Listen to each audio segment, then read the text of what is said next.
right, ladies and gentlemen, good evening. Can you hear me okay? I'm doing this in part to test the microphone. So Mr. Heffley, I'm finding that if you hold the microphone up to your mouth like this, it kind of gets it a little bit better than if I hold it here, right? It's not picking it up. It's much better if I hold it like this. It's a little unnatural to hold it like this. Good evening. Welcome to the Nelson-Atkins Museum of Art. My name is Adam Johnson. I am the head of public programs here. Thank you, Gene. I'm the head of public programs here at the museum, and I'm pleased to welcome you to our the second of our Behind the Scenes series. It's a series that really uncovers some of the great works that Scott Heffley and our other conservation staff do to the amazing works of art here in the museum's collections. Before I turn it over to Scott, though, I do want to draw your attention to the brand new issue of Explore Art that has just come out, and then the two other events that we have in the series. They are coming up. Well, bear with me as I open this with microphone in hand.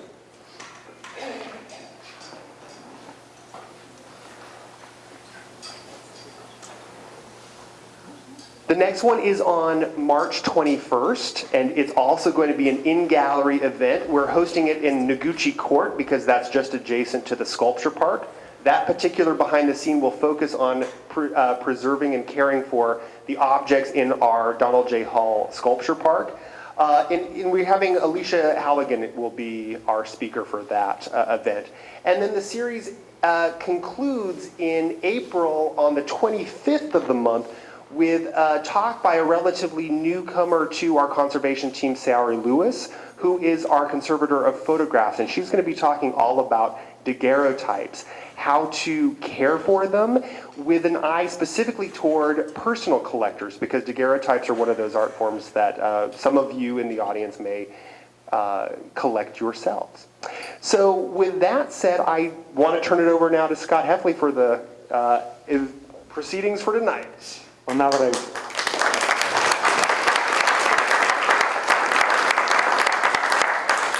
So if I follow correctly, this is how I'm supposed to hold it? Yeah. Okay, good. Well, this is much easier. This way I don't have to really yell or anything like that. But thanks for coming. I know that we kind of missed, the storm hasn't quite come, and we'll get through today, and all that's good. But as Adam mentioned, I'm Scott Heffley. I'm the senior painting conservator here at the Nelson. I've been here a long time. I've had an opportunity to work on a lot of our masterpieces here at the Nelson. And several months ago when Adam and I were sitting around trying to figure out what we ought to put together for behind the scenes, like what should we do, what should I do? You know, I thought, well, let's see, I've restored the Caravaggio and the Rembrandt, and maybe I should talk about those things. I think people might be interested. Certainly, the Caravaggio is absolutely one of our masterpieces, and it's really near and dear to everyone's heart. So I thought what I'd do for my program is talk about the Caravaggio, its relationship to other paintings in this gallery, and since I did restore the painting, maybe 10 or so years ago, I can give you a little bit of insight into what I learned during that restoration. First of all, the Caravaggio came into the collection in 1952. And some of you may know and may not know, but when you look at a painting in any museum, I mean, including our museum, they always have an accession number on the label. And you can read the accession number and learn what year that painting entered the collection. Now, different museums may list it differently, but usually the date is somewhere in that number. Now, we don't use the full date usually, but in this case it's 52-25, which means it was purchased or was acquired in 1952, and it's the 25th work of art in that year that it came into the collection. It's kind of a fun thing. You know, when you go to London or to Europe, you might see 1700 something in the accession number. Here at the Nelson, we started acquiring art in 1930, and of course the museum opened in 1933. Well, this came into the collection in 52, and the story behind how it came into the collection is just really wonderful. We weren't looking for a Caravaggio. not that we'd turn one down. Baroque paintings were not popular in the 50s. That's not the kind of thing that museums were buying or collectors. The McGreevy's, who were, Mr. McGreevy at that point was an important trustee of the museum, happened to be in New York, just in New York City, and they stopped into one of the galleries like they would tend to do when they would be visiting the city, and lo and behold, they saw this. The painting had just come into the gallery from Europe, and they had offered it to the Metropolitan Museum, but the Met turned it down because they were in the process of buying another Caravaggio. Perhaps if you've been to the Met, you've seen their Musicians, which is quite a wonderful painting, but it's actually really quite damaged. And since they were in the process of buying that, they passed on this Caravaggio, and Milton McGreevy said, right away, send it to Kansas City. So they did. The trustees agreed to buy it, and I can't really say what they paid for it, but in $1952 in today, you could maybe buy kind of a nice Cadillac for what we had to spend for it. So it was a bargain. It was definitely a bargain. And it was just circumstances. And so it entered the collection at that time. And since then, it's really had a real profound influence on Nelson's collecting. When we redid the galleries and added the new edition, as a lot of you who've been around for a long time know, we were able to turn the lone galleries into these larger spaces for paintings, which is exactly the kind of place we needed to put the Caravaggio. But that also gave us the opportunity to sort of showcase important artists that were influenced by Caravaggio. So Roger Ward, who was involved in arranging the paintings at that time, did just that. So when you're in the gallery, and now's not a good time because there are really so many people, but really just look around. Caravaggio just was so inventive. If we look over here, the D'Arpino, they're really about the same age, Caravaggio and D'Arpino, but D'Arpino was a little more advanced than Caravaggio, and so early on Caravaggio apprenticed with him, worked under him. And when you look at his painting, it's sort of the old style, very, very classical, and the people that are represented in his painting are fictitious. D'Arpino just painted them out of his mind. He just imagined them and painted them as people. But when you look at them, they don't look like real people. They're just representations of people, but they don't really have a life inside them. Caravaggio, when you look at our St. John the Baptist, you know for a fact that he had a young man sitting on a chair in front of him when he painted this. And that is the break. Also, our historians could go on and on about the break and the effect of Caravaggio, but notice the light is coming from a single source and falling across the figure, highlighting one edge and putting other parts in shadow. Chiaroscuro is the Italian term for that. That helps dramatize the figure and also makes it look more lifelike. And again, this young man is sitting in front of Caravaggio as he's painting it. Well, this is painted in around 1604, 1605, and really by the 16 teens and 20s, artists around the world had been influenced by Caravaggio. That was not at the time of the internet or easy plane travel, but yet even in the northern countries, Caravaggio's influence was being felt. So Roger Ward, from kind of the early 80s to the early 2000s, had an opportunity to add paintings to the collection, and he particularly enjoyed the idea of filling out our Caravaggio effect, and did that in this room. Now the Procaccini actually was purchased in 1979, and again you see sort of the drama of the light striking it. If we go to the next painting, the Rivera, a Spanish artist, it looks very much in the style of Caravaggio, and that was painted, perhaps 20 years after the Caravaggio. Towards the back of the room, we have Dutch paintings, northern paintings, completely different country. And again, you have that strong directional light, and you have figures that look like they're standing in a space and could be real people. So all of this is why Caravaggio really seems to be, such an important figure. I know that when this painting is not in the gallery because it's on loan, everyone suffers. We come in here and it's not there and go, we recently lent it to a show that was in Los Angeles and Hartford. And in both cases, the curator was doing that so that he could get advantage in the future. The reason we lent to LA was because we were having a Dutch interior show in a couple of years, and there's a very important painting in LA that we'll be getting for that show because we were nice enough to lend to Caravaggio. We were not going to lend it to Hartford, which was the next show on that venue list, but they just pleaded and pleaded, and so Ian was able to arrange to borrow a Strozzi.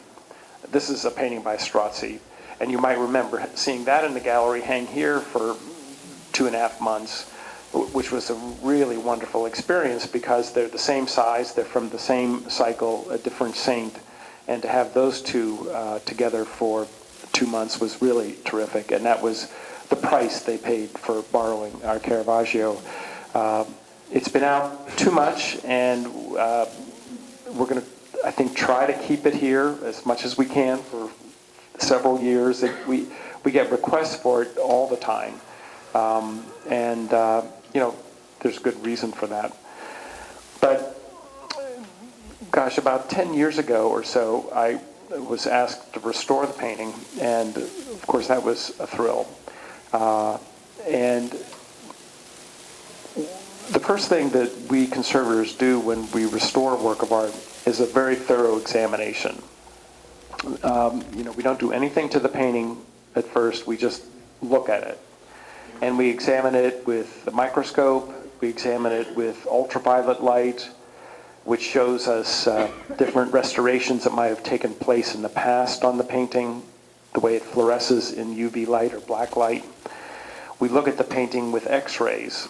X-rays pass all the way through the painting, and because there are areas where lead white has been used, the white pigment in this period, actually, historically, the white pigment has been lead white, and lead is opaque to X-rays. Lead keeps X-rays from passing through, and that's the only reason we get a very good image of the painting in an X-ray.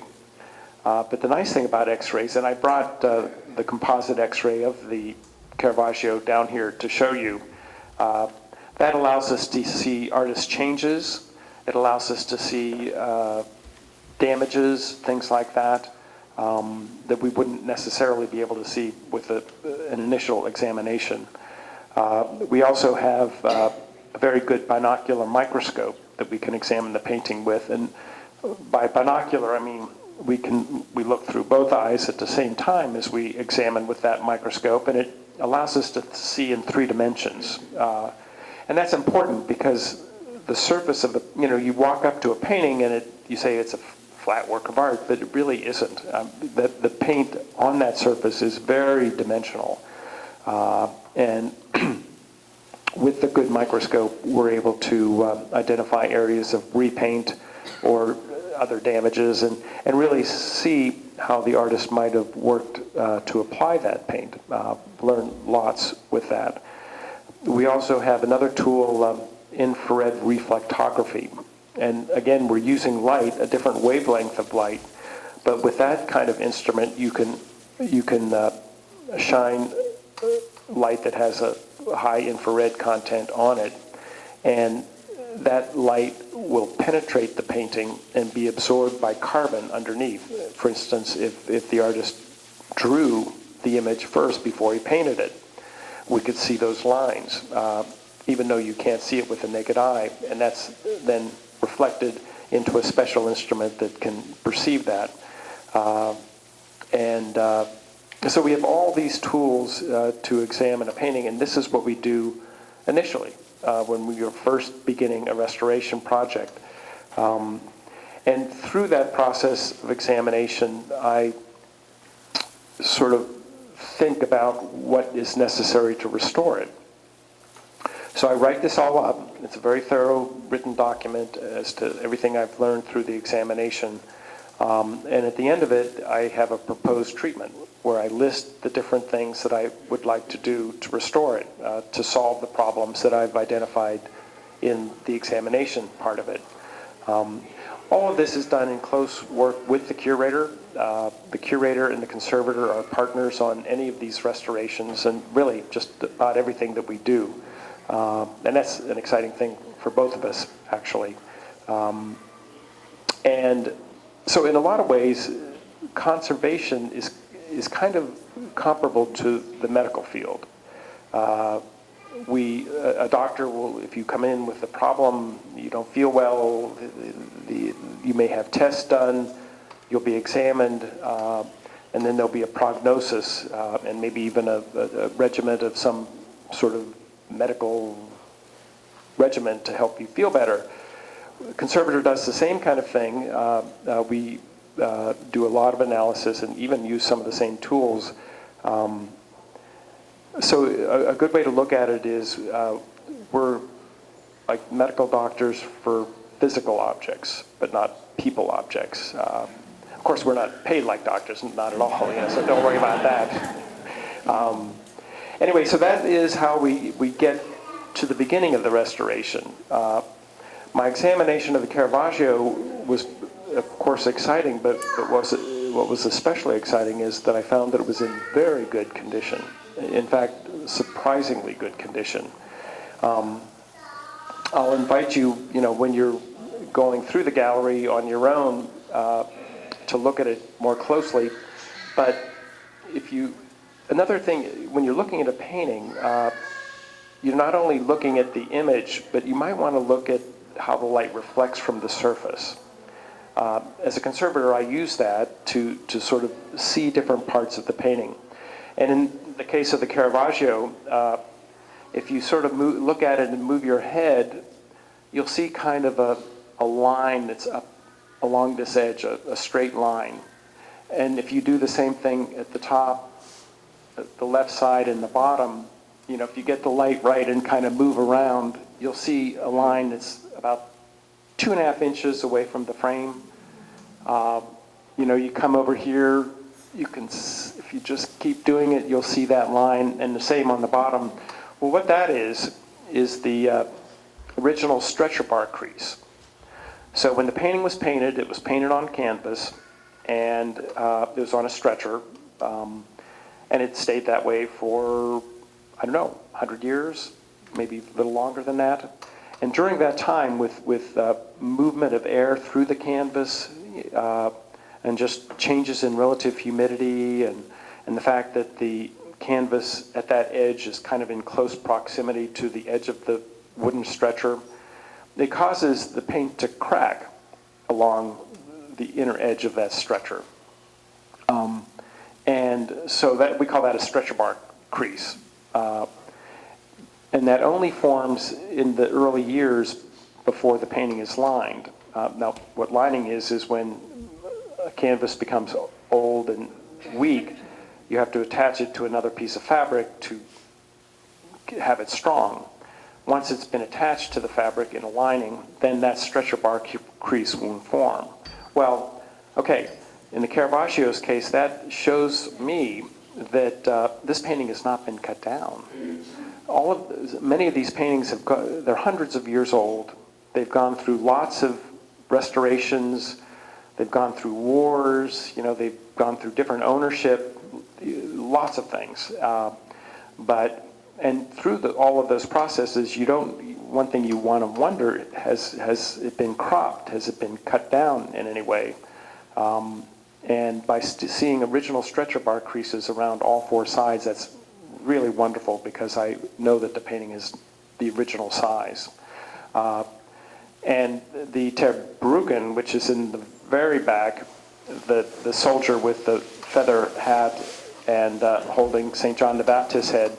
You'll notice on the right, there's the arm of a Salome holding a dish. Well, the original painting was twice as wide. She was represented in the painting. The full width of her was showing. So, that's something we learned about the painting looking at that one. Another thing I learned, I used the infrared reflectography, and I was looking for any underdrawing. I mean, did Caravaggio sort of sketch out the figure on the canvas before he painted it? And many artists do. No underdrawing whatsoever. And in fact, there are no known drawings by Caravaggio to exist. Fairly recently, you may have seen in the news, there was a discovery. We think we found original Caravaggio drawings. Well, I think the scholars are looking into that because I think there's a lot of skepticism there. But there was no underdrawing on our painting. But what there was on our painting, which is really interesting, and again, I'm showing you little things to do when you have more time. He had the young guy sitting there. He had his blank canvas, which, by the way, he painted dark paint on. He did not work on a white surface. He worked on a very dark surface, almost a black surface. So he's got this canvas with a black surface on it, and what he does is he takes a sharp tool. I don't think it was the end of his brush, but I think it was an actual tool, and he kind of scratched into the gesso. You get down here, really right from the corner, and look up. You'll see inscribed lines around the knee, just sort of locating this leg. I also found around his head, and you'll not see it in this light. This you can see in this light, but up here you'd have to have it up in the good light in the conservation studio. But I saw some very faint scribed lines around the head to sort of indicate the volume of the head. And I think I found just a little bit of lining there. Now, there might have been a few other lines, but the thickness of his paint filled in those lines, so they're not visible. And there are other Caravaggio that show these inscribed lines. But it's really exciting to kind of get down here and see them, particularly around the knee. Also, I found just a little bit on the foot. And what these are, he's not drawing the picture with these inscribed lines. He's just kind of locating, the edges of the figure, just, to help him. He said, well, let's see, leg here, head here, and then he paints it. He just painted it. And so the young guy's undoubtedly wearing all of these props. And with the X-ray, well, you wonder, did he paint the full figure and then paint the skin, the fur on top, and the drapery? And the answer is no. There's no torso underneath that drapery. He just painted the drapery at the same time that he painted the leg and the torso. And what that kind of does is he kind of screwed up on the anatomy, I think. Where you're sitting, you can notice that there's not really enough space in here, to have his stomach, and if he's sitting like this, there really should be. It just doesn't work anatomically as well as it should. I don't want to hurt the Caravaggio in your eyes. Still, it's a pretty good painting, really. But you can, if you look up close around the fur, you'll see some of that dark ground, the color that he painted the entire canvas. The paint layer, by the way, is in really great condition. I'm currently working on our El Greco Penitent Magdalene, and that is a painting that's not in good condition. There was an article in the Star a couple weeks ago. It kind of outlined that. But this, on the other hand, the paint layer is in good condition, and that's wonderful. So you wonder, did he have to fidget around as he painted on the canvas? Was he unsure of where he was placing the figure or any of that? And in the X-ray, we can look for artist changes. And one thing I can report is there's only one really major artist change. And I think even from your seats you can see that. Originally, and you'll see that there, and as we move around and break up, I'll leave this here so you can have a look at it. Originally he painted the red drapery kind of billowing out. You see it here, and then turns around. So it came out, went like this, and then went around like that. But what that does is it has the drapery touching the frame on this edge and touching it on that edge. And he looked at that and he said, well, that's too static. That's just, he didn't like it. He painted the whole thing. He did all of the shading and all of the work on the drapery, looked at it and said, well, that's no good. And so he painted background paint over the edge of the drapery and reconfigured somewhat this part of it to cover that so that it'd have a much more dynamic composition. And he's really created a wonderful diagonal here, right up the leg, through the figure, and with the staff giving you this very dynamic composition. And when the drapery touched over here, it just ruined that whole effect. But everything else, placement of leg, placement of head, all of that stayed as he painted it and was very directly painted on the canvas without any drawing or anything. One thing that was a good reason why I restored it is that it looked dull. And as you look at it, there's so much dark in the background, and even his eyes. Before I restored it, you could not see his eyes. There was only just a dark mask, kind of like a raccoon, because the colors weren't saturated enough to see the real subtle variations to create the actual eyes. And that's such an important part of the painting.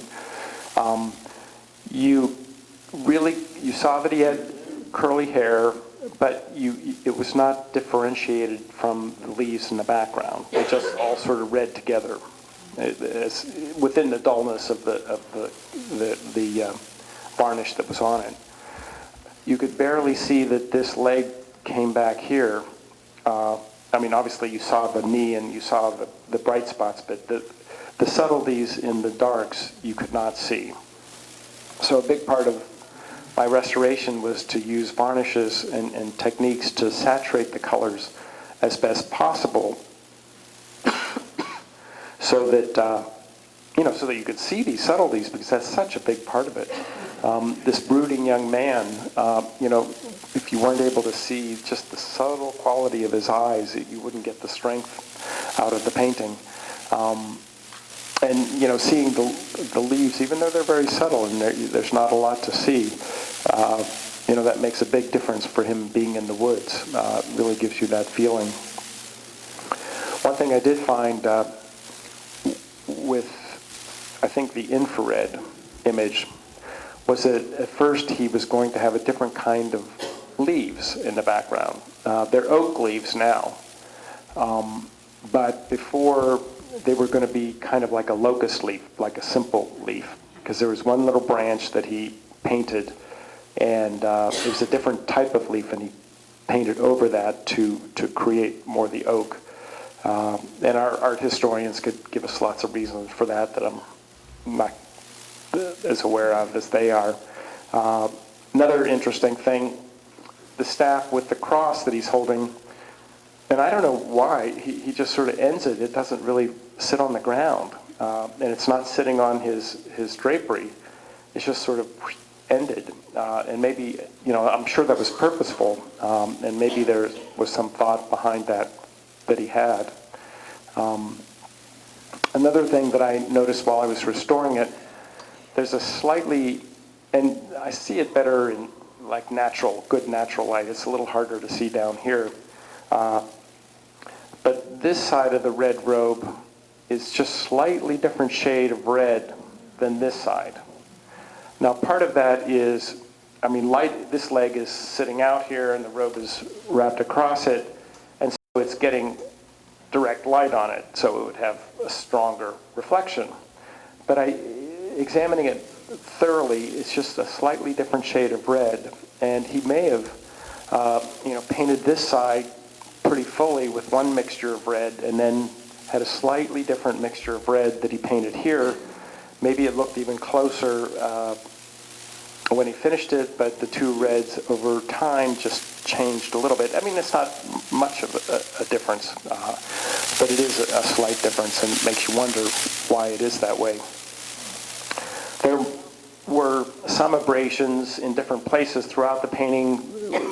When conservators clean a painting years ago, hundreds of years ago, they use solvents, and they may, if they're not careful, especially dark colors, you can take off some original paint, and that happened in places on the Caravaggio. So part of my charge was to carefully in-paint those, which means I mix my paints and put my paint only on the dots of the abrasion. And there was some of that going on here, and even the brush strokes of the leg were not as defined because there were little spots of abrasion here and there that I had to touch in. One other area, right here, there was a pretty large area of repaint.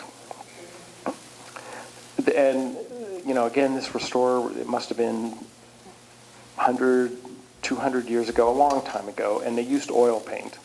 The painting itself is done in oil, which is a mixture of dry pigments and linseed oil, and over time that cross-links and becomes very hard and solid, and that's why these paintings last so well.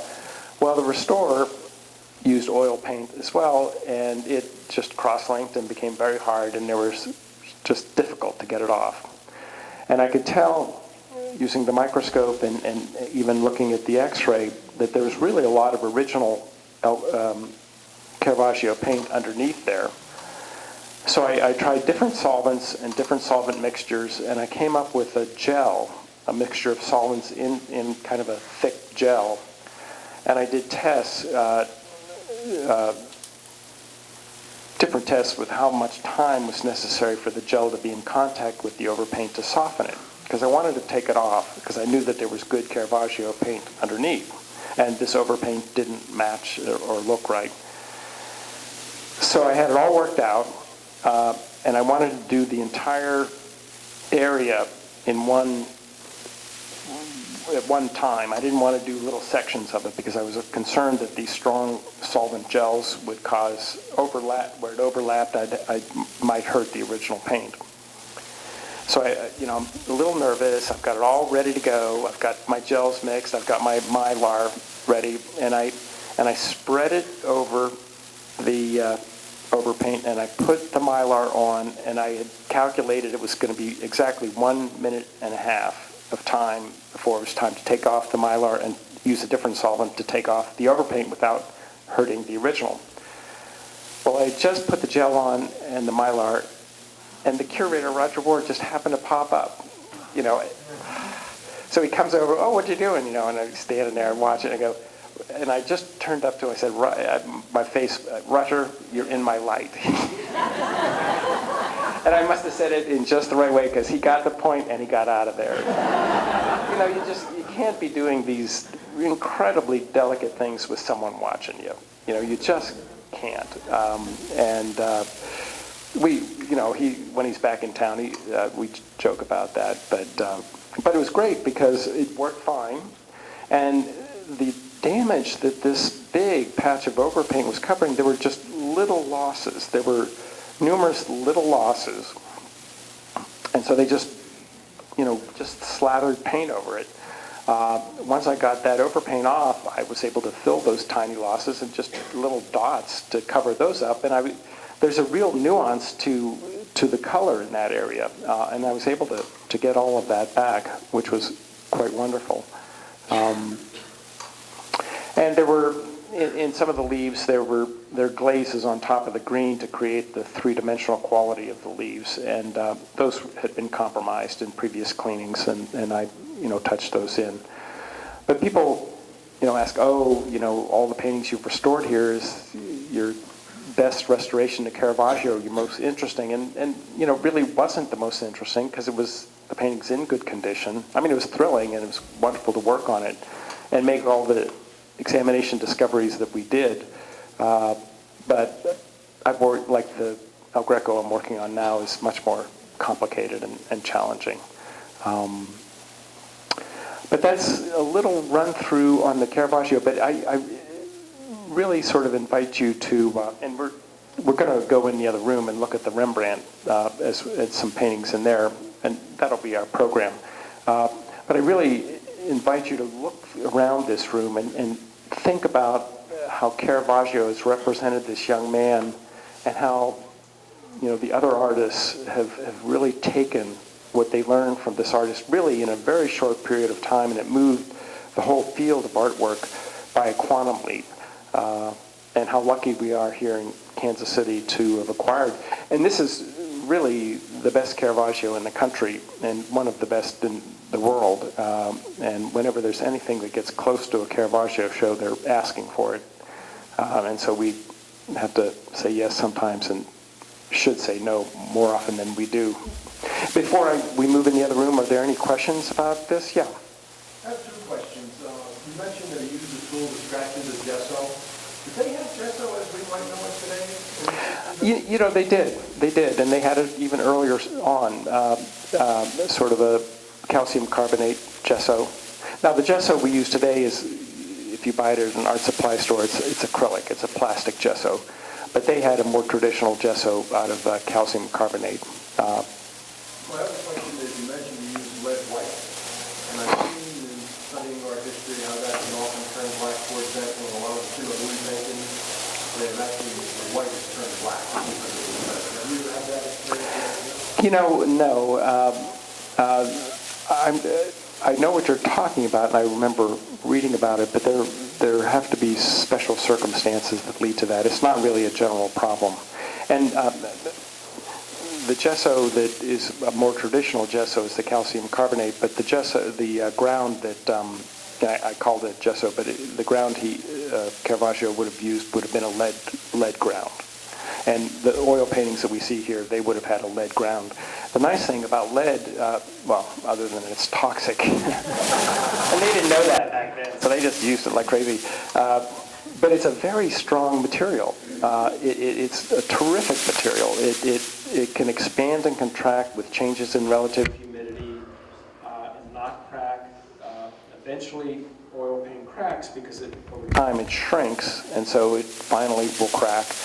But it's very resilient, very hard, very long-lasting. And all of these artists use lead as a ground. They painted the entire canvas with a lead mixture with color in it often, usually.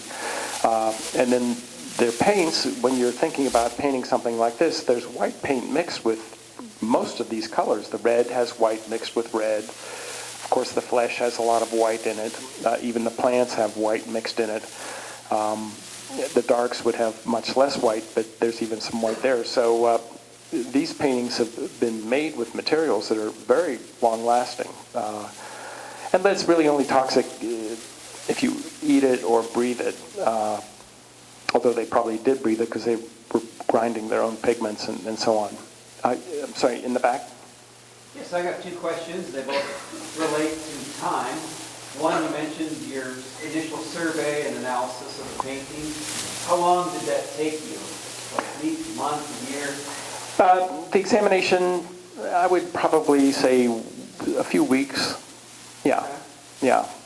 And the second question, also dealing with the time, when you look at it that closely, can you see layers that you might have applied, on a daily basis, or how long do you think it took him to actually paint that painting? Is that revealed in the close examination?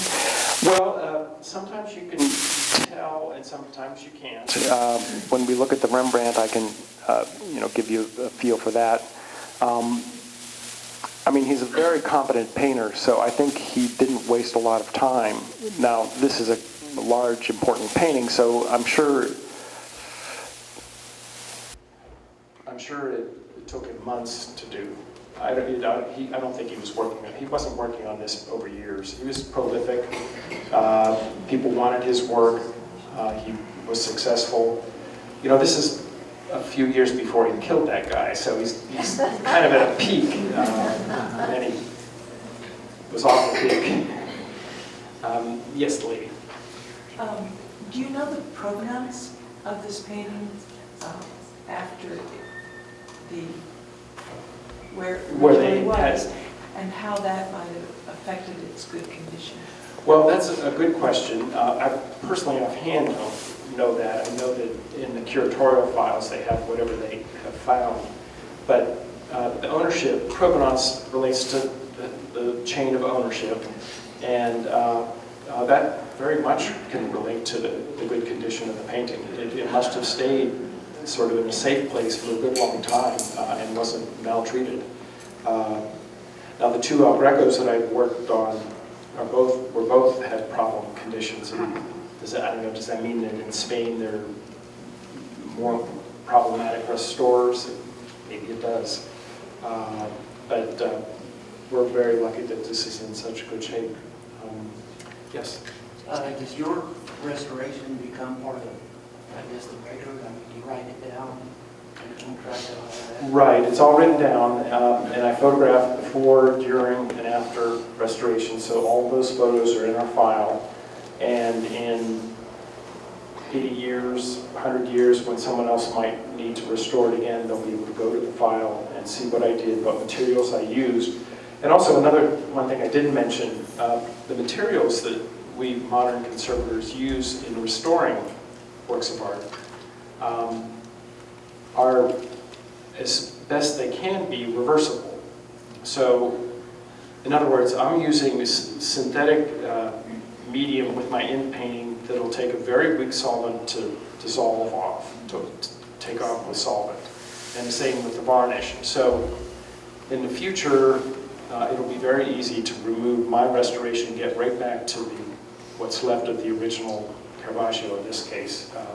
And all that's been recorded, so the conservator will know how those materials age. And we're using materials that are more modern and less likely to age, although I've used a natural resin varnish on this because it really just gives the very best saturation. But even there, I added a chemical to it to keep it from aging. Unlike 100 years ago, if they used mastic varnish, it would age more than this will. Plus, in the museum environment, we don't have changing relative humidity, and all of our lights have absolutely no UV in them, ultraviolet light, which is a damaging component of light. So, I mean, we're doing modern preservation along with the restorations that we do. Yes? Once you finished your initial examination and made the decision about what to do, how long did the restoration take? How does that compare to the El Greco? This was a lot shorter than the El Greco. I can't kind of remember how long it took me to restore this, but I would guess probably a couple of months. The Penitent Magdalene is going to end up being a year. The Friar, Trinitarian Friar, the other El Greco, took over a year. Now, at the same time, I'm working on other things. You know, we have loans going out. I have to check humidities in different galleries. Lots of things are going on. You're not sitting at the easel nonstop on these treatments. But within that context, it probably was a couple of months. And then, you know, maybe 3 months in total with all of the examination and everything on this painting. Whereas it's around a year for each El Greco. Any other quick questions? Yeah. Like other museums that I've been in, and maybe there are a few here at the Nelson, you have a boundary around the painting. Why isn't there one around this one? Well, you know, we try as best we can to make the art available to the public. And, you know, we have a few boundaries on a few paintings, and we have glazing on very few paintings. And actually, that was a question asked earlier this evening. We really do it when we feel we have to. Now, if I was noticing a lot of fingerprints, a lot of touching of this painting, then we would do something. In the other room, we glazed the two, the Van Huysum Still Life and the other Rachel Welsh Still Life, because they're little bugs on the flowers and people touch them. The Van Gogh, you know, the Van Gogh, everyone wants to touch the Van Gogh, so we had to put a non-reflective glazing on that. And you don't see it because it's a really high quality material, it's just non-reflective. But it's up in the conservation studio and you get the light just right, you see all these fingerprints on it. Good idea to have that on there. But we watch the collection very closely, and if we feel that there's some issue or problem, then we react to it. But we really try to make the artwork as available to the public as we can. Yeah. Question, Scott. Recently, and through millennia, people have been forging art. But recently here, Ken Perini, who did a lot of American art, and this latest German who claims to have painted a tremendous amount of art, and it's hanging in galleries. When you're inspecting these paintings and going through that process, A, have you ever unearthed one that you found that was a forgery, or B, thought, this is a forgery, but I'm not going to say anything? Well, I wouldn't answer that second question if it was a true statement, because then I'd be in trouble. I have not found any fakes in our collection. We do have a painting that we're questioning right now. It's not on view. It's a small painting on panel by Daumier, French artist, mid-19th century. We acquired it very early. It looks great, but we're doing a French painting catalog right now, so we're researching all of our French paintings. And it came off of view in the late 60s because it was requested for a show. We sent images to the curator and she said, oh, that's a fake. She had never seen the painting. And we've had experts look at it, and we acquired it in the 30s. And it looks great, but yet there are lots of questions. And so we're really on the fence there.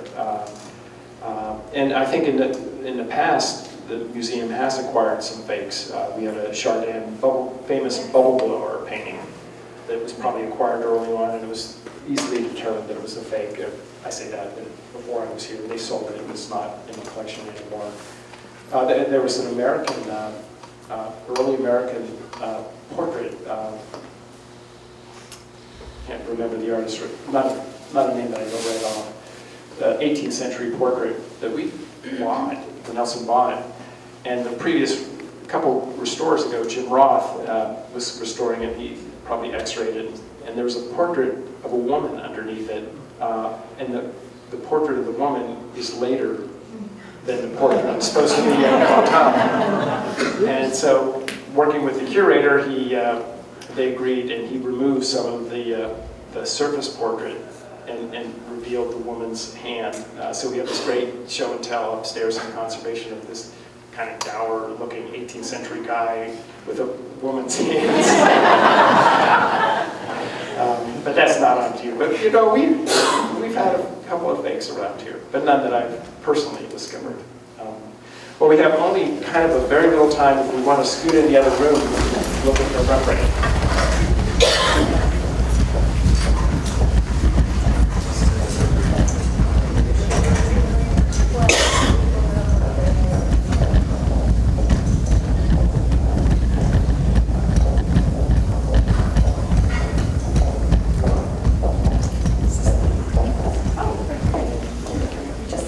Folks, as we come in to try to angle to get the best view of the Rembrandt, just be very mindful about how close you are, of course, to the walls and to the paintings. Wherever you go.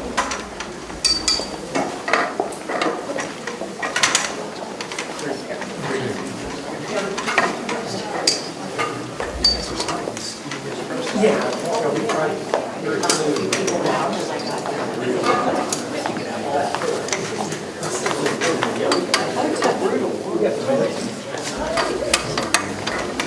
we might want to leave a little bit of an aisle along the art line.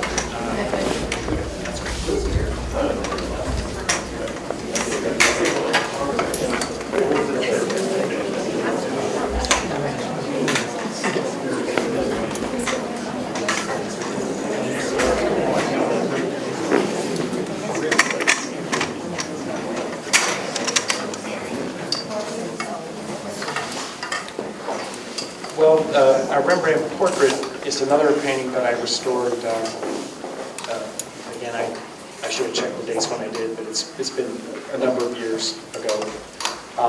And this painting we acquired in 1931, so it's one of the early purchases. And you know, through my early years here at the Nelson, I just never really liked it very much. It just seemed pretty dead to me. And it had been requested for a show, an important show in Australia, and so leading into that, it needed restoration, and so that kind of pushed it up on the priority list. And so, as I said in the other room, the first thing I do is a thorough examination.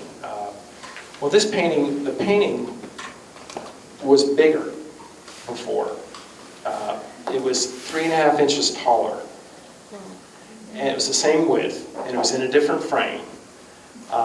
And so this is the painting that I'm examining. And through that examination, I could easily tell that there was a strip of canvas added to the top. Now, Rembrandt did that sometimes. You know, he'd be painting usually a portrait, and he felt that he needed more space, and he would have another strip of canvas added. So the question was this strip of canvas Rembrandt's work, or was this not his work? Lots of examination, and I'm going to keep this story shorter because we'll be out of time, and that'll make it easier. Although it's a complicated story, I can tell it. Okay, I've got 3.5 inch of canvas strip added at the top. At the bottom, I've got a real serious fold line, and then I've got another inch of canvas at the bottom. And that, all of that is showing in the previous frame. And covering the seam and covering, you know, that fold was overpaint. You know, it had been restored and painted so that it just all was part of that picture plane. So my question is, well, what's going on here? So I examined the ground and the way the paint was applied above the seam of the canvas addition and below, analyzed the paints in certain ways, and really determined that that strip was added by someone other than Rembrandt. The ground did not match. I mean, the paints did not match. It would have been a continuation had Rembrandt done that. This 1 inch section at the bottom, the young man's garment is very quickly painted. Just black paint, just very thinly applied, sort of scrubbed on, and that was his paint over that inch at the bottom. And there were all kinds of tack holes in that strip at the bottom. So it seemed that, someone took the canvas and made it smaller by folding some of the Rembrandt onto the stretcher and used that as the tacking edge, because they had to. Well, up there in the good light of the conservation studio, I'm examining it. You know, you're scratching your head, what's going on here? And I mentioned and described how stretcher marks work. And getting the light right, and I don't think you'd be able to do it even if you stood on your head down here. I was able to find a stretcher bar crease, I can't remember the number exactly, but like 2 3/8 or something inch in, and another stretcher bar crease the same distance here. On the bottom, I found the stretcher bar crease, but that stretcher bar crease for that same dimension measured from the fold line, not from below the fold line. What's going on there? Then I found a stretcher bar crease here, and it told me that, and that actually is one you can see, it's just sort of right above his head. It told me that, it also told me that that 3.5 inch strip should not be there. but that we actually did lose a little over an inch of Rembrandt. So using those stretcher bar creases, I was able to determine what the original size of this painting was. Okay, now how do you explain that inch of painting that has Rembrandt paint on it? Well, the Dutch, at this time, sometimes they would, like a typical artist, stretch a canvas onto a stretcher frame and paint their painting. Well, the Dutch, for some paintings, they put it in what's called a Dutch method frame. And they would kind of take the canvas and lash it kind of like a skin. You know, they would sew, you know, a cord like this to a much larger stretcher, paint their picture, and then crop it onto a stretcher. So that way they could decide exactly how they wanted to present it. And in Rembrandt's case, well, I told you it was complicated. I'll back up in a minute, but I determined through how I analyzed it, including the stretcher bar crease and some other information, that that inch was not supposed to show, and that it was originally part of the Dutch method painting, style of painting this painting. Other information that helped me come to that conclusion was that there were a number of tack holes, as I said, so it had been a tacking edge for a long time, and it was all kind of tattered actually. But I did find a set of tack holes that were, some of which were not tattered, and there was a hole where the tack went into the stretcher in the middle, and then there was kind of a ring, faint ring around, small, we're talking small, ring around the hole, where the tack was kind of a mushroom-capped tack. And using the microscope, I could tell that that tack went into paint that was still soft. It was not, it didn't crack it, it just kind of went into fairly fresh paint. And it was, whenever I found one of those tack holes, I found that kind of circumstance. So that reinforced the notion that the paint was still somewhat wet when Rembrandt put it onto the stretcher, and he did not want that inch to show. So again, working with the curator, showing him all the evidence, and really coming to understand what's going on here, we agreed that we should not show the parts of the painting that should not show. Now, I did not cut off 3.5 inches of Rembrandt, and didn't want to do that.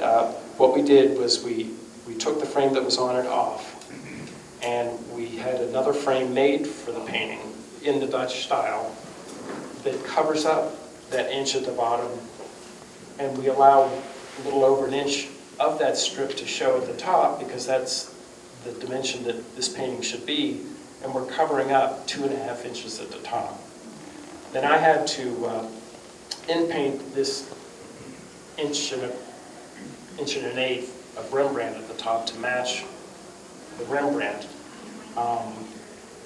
And actually I was right up against the deadline, and I was going on vacation, and Roger said to me, "You're not going on vacation, are you?" "Yeah, I'm going on vacation." "Are you sure you can get it finished?"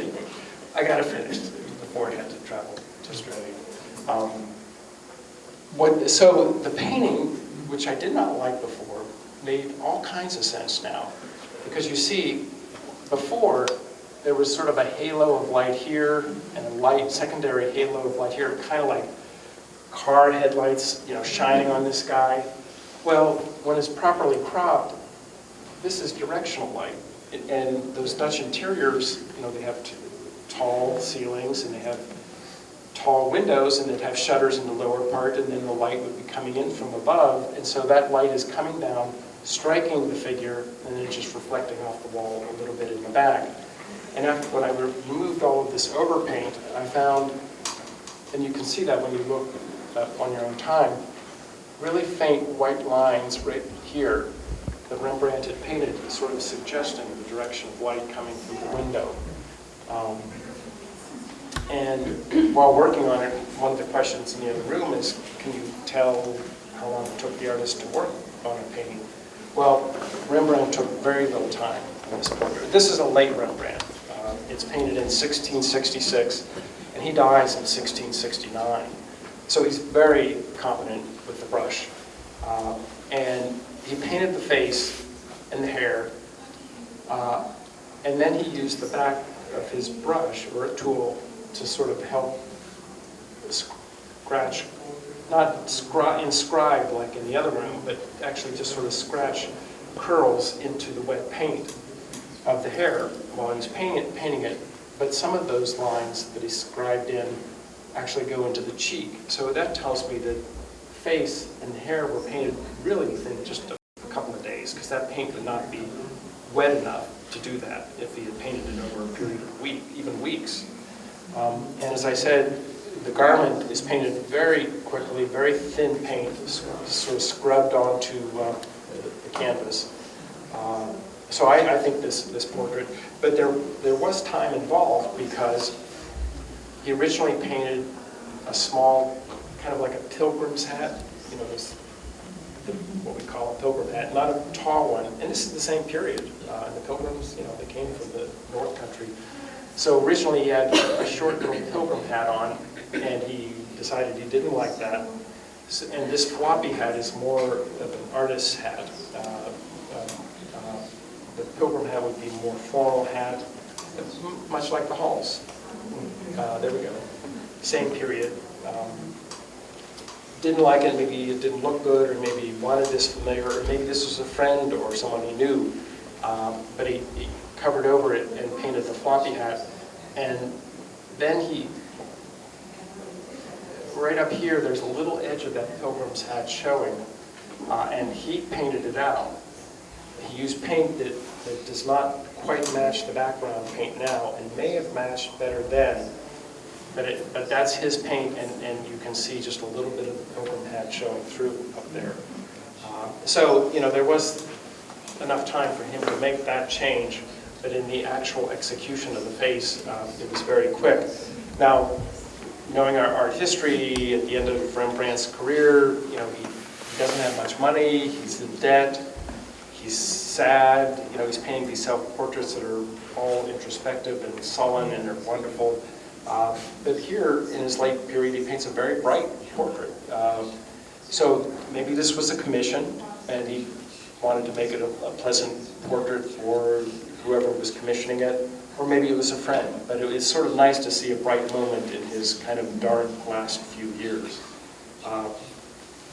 Doing further research, it turns out that the French in the 18th century, which is a century after this, came up with standard sizes for frames, because, you know, they're making these carved gilt frames, and they sort of standardized that, and they had a set of standards for portraits, a different set of standards for landscapes, and it turns out that the frame that was on this, the gold leaf, very intricate, expensive frame that was on it, was a standard French frame size from the 18th century. Well, maybe someone enlarged the Rembrandt to fit into a fancy frame. And so we took off this good frame, the frame that came with the painting in 1931, a very good frame, and it fit right on the Chardin still life, which is in the gallery right over there. So we took off that frame and put the Rembrandt frame on that, because it popped right in, no big deal. And we were able to use the frame on a French painting of the 18th century. So I like the painting now. I like it. Any questions about that? How did they adhere the canvas? Wax or In this fine case, glue? in this case, it's wax. When they added to it? Yes. Well, yeah. And when they line a painting in a certain period of years, the adhesive was wax, and prior to that, and more in Europe, it's a glue adhesive. Today, we would use neither style. We would use a synthetic adhesive. Well, great. Well, thanks for